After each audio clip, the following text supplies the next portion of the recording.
70 Russian tanks advanced in formation toward Ukrainian territory. In less than 10 minutes, they had all disappeared. There were no alarms, no panic, just a wave of simultaneous explosions that changed everything. What military experts couldn't explain wasn't just the level of destruction, but how the Ukrainians turned a common intersection into what they now call the intersection of death. A complete Russian brigade vanished there, and the truth behind this operation is more impressive than you can imagine. The Russians arrived with their traditional strategy: waves of tanks, MTLB armored vehicles, and APC personnel carriers, all advancing under a dense smokescreen.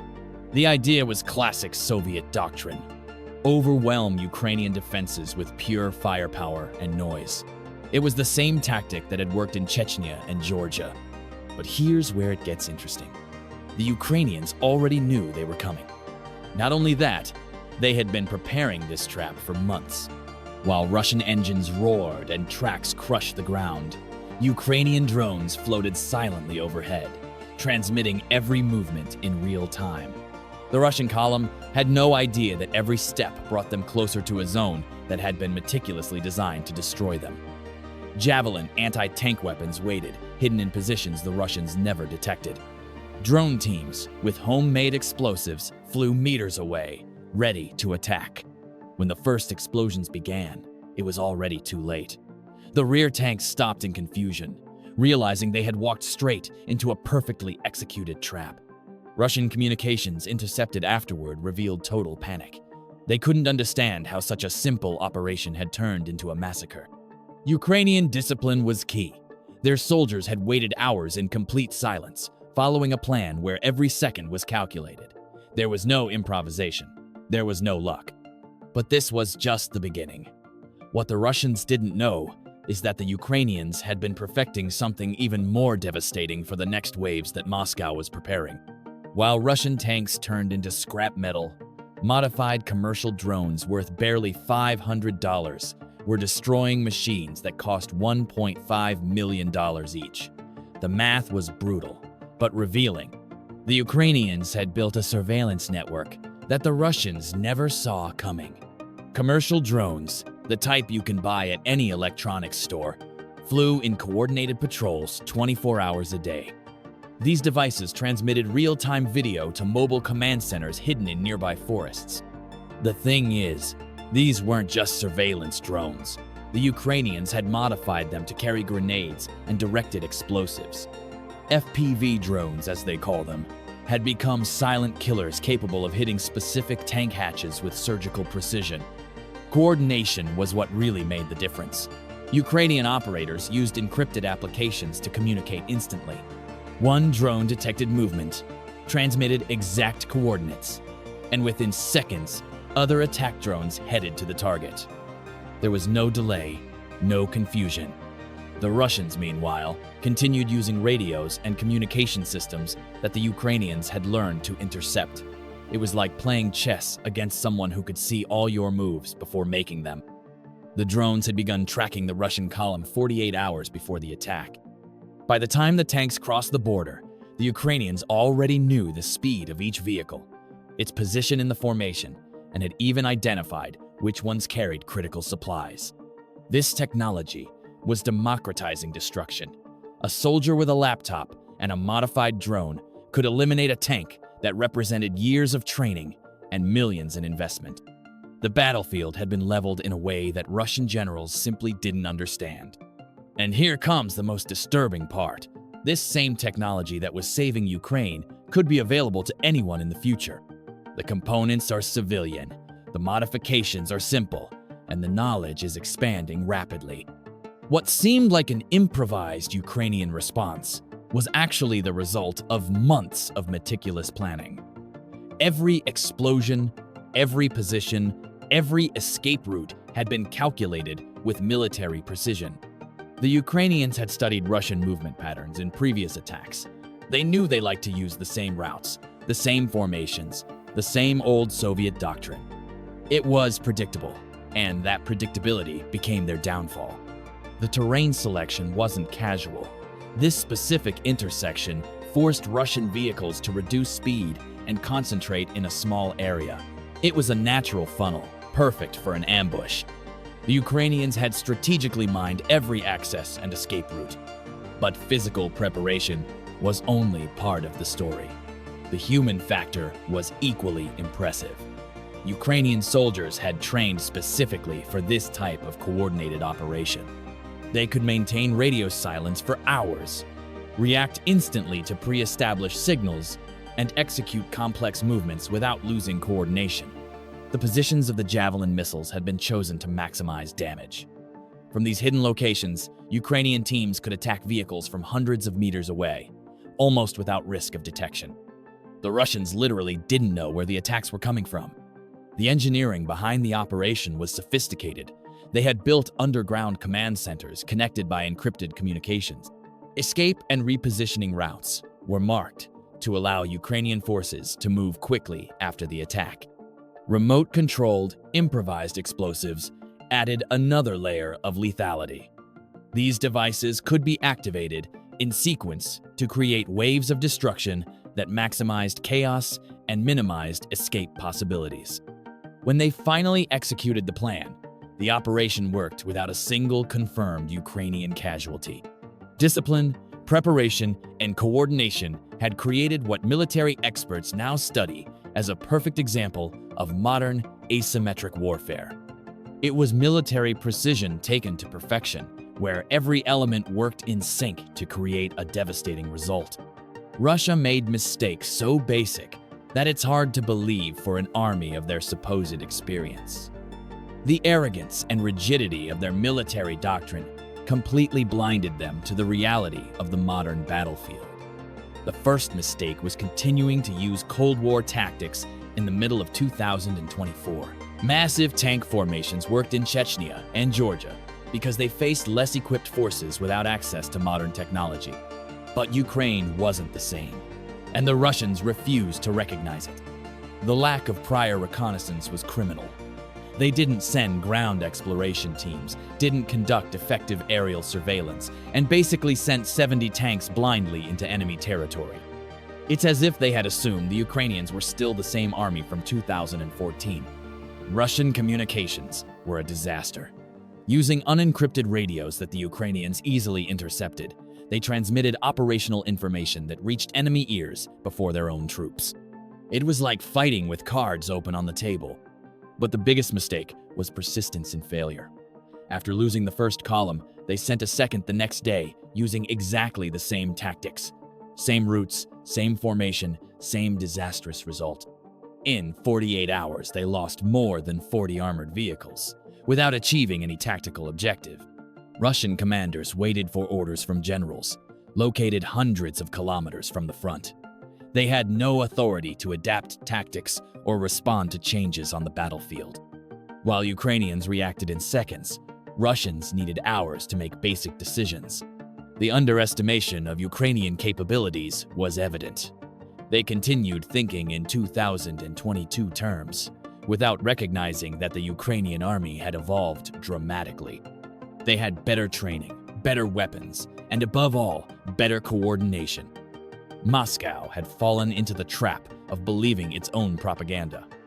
They thought brute force was sufficient, that Ukrainian technology was inferior, and that Russian determination could overcome any tactical disadvantage.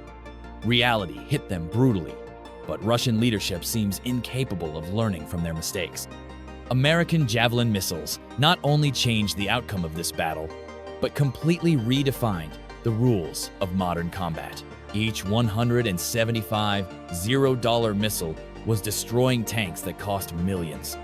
The fire and forget technology of the Javelins was perfect for this situation. Ukrainian operators could fire from hidden positions and immediately reposition without being detected. The missile automatically guided itself to the target, hitting the top of the tank where the armor is weakest. But what was really revolutionary was how the Ukrainians had integrated these Western weapons with their own technological innovation. Drones provided exact coordinates to Javelin teams, creating a system of systems that multiplied the effectiveness of each weapon. The logistical chain to keep these systems functioning was impressive. Missiles arrived from NATO countries. Operators received continuous training, and everything remained operational despite being in an active war zone. It was international coordination working in real time. The Ukrainians had developed hybrid tactics that no one had seen before.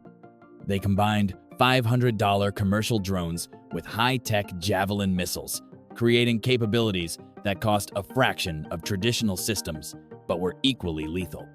Maintenance and repair of Western equipment in field conditions represented another overcome challenge. Ukrainian technicians had learned to keep complex systems running with limited resources and under constant pressure. Strategic distribution of arsenals ensured that Russian attacks couldn't eliminate Ukrainian capabilities in a single blow. Depots were dispersed, mobile, and protected by multiple layers of security.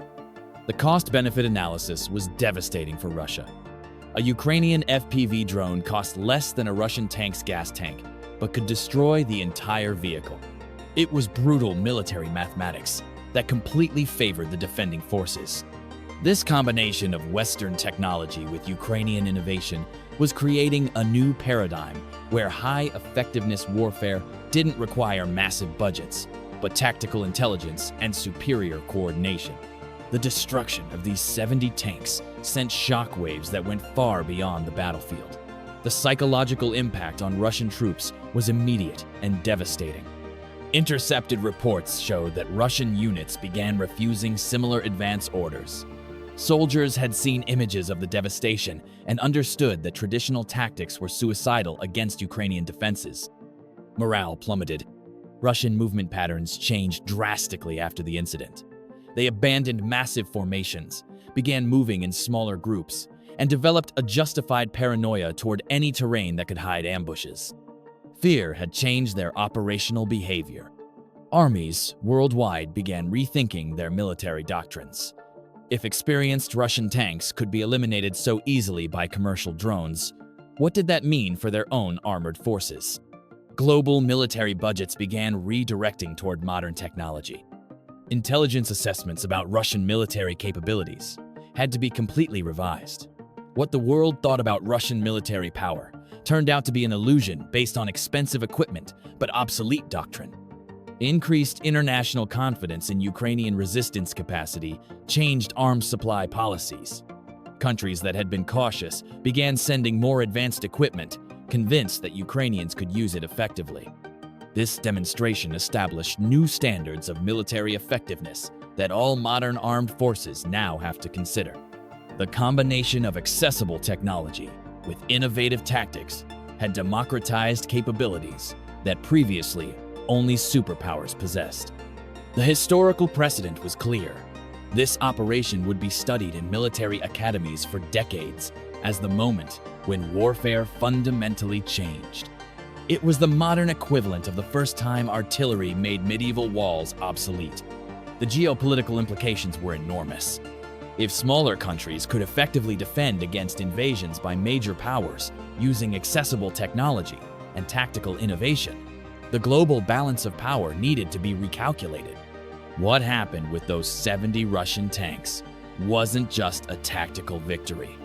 It was a window into the future of war. And that future is more disturbing than most dare to admit. The democratization of destructive capability is accelerating at a pace that frightens military strategists. The same technology that allowed Ukraine to defend itself successfully will soon be available to any group with basic resources. Commercial drones, civilian electronic components, and knowledge expanding through the internet are leveling battlefields globally. Tanks, kings of the battlefield for almost a century, may be reaching the end of their era. When a vehicle worth millions of dollars can be destroyed by a drone worth hundreds, the fundamental military economic equation has changed forever. Future armies will need to completely rethink not only their strategies, but their entire budgets. This war is accelerating a new arms race focused on autonomous systems and electronic warfare. Major powers are investing massively in anti-drone technology, autonomous swarms, and electromagnetic spectrum dominance. China, the United States, and Europe spend trillions developing defenses against threats that didn't even exist 5 years ago. The next battlefield will be invisible, but equally lethal. The uncomfortable question no one wants to ask is, are we prepared for a world where this technology is in the wrong hands? If terrorist groups gain access to autonomous drone swarms, or if authoritarian countries develop mass surveillance systems with these tools, the implications for civil society are terrifying. We're not talking about science fiction. We're talking about technology that already exists. Western countries face an impossible paradox to resolve. They need to support the innovation that is saving Ukraine, but they also must prepare for a future where that same innovation could be used against them. It's the classic dilemma of military technology. What protects you today can threaten you tomorrow. The speed of change is what's most concerning.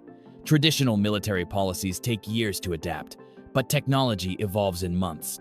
Washington and other capitals are struggling to understand realities that are already transforming real battlefields, while drone manufacturers launch new versions every quarter. Future conflicts won't be won by the largest armies or the biggest budgets, but by those who best adapt civilian technology for military use. And that's a reality that should worry us all. Those 70 Russian tanks disappeared in seconds, but the shock waves from their destruction will continue expanding for decades. Because what was really destroyed that day wasn't just war machines, but the illusion that we understood how future warfare would work.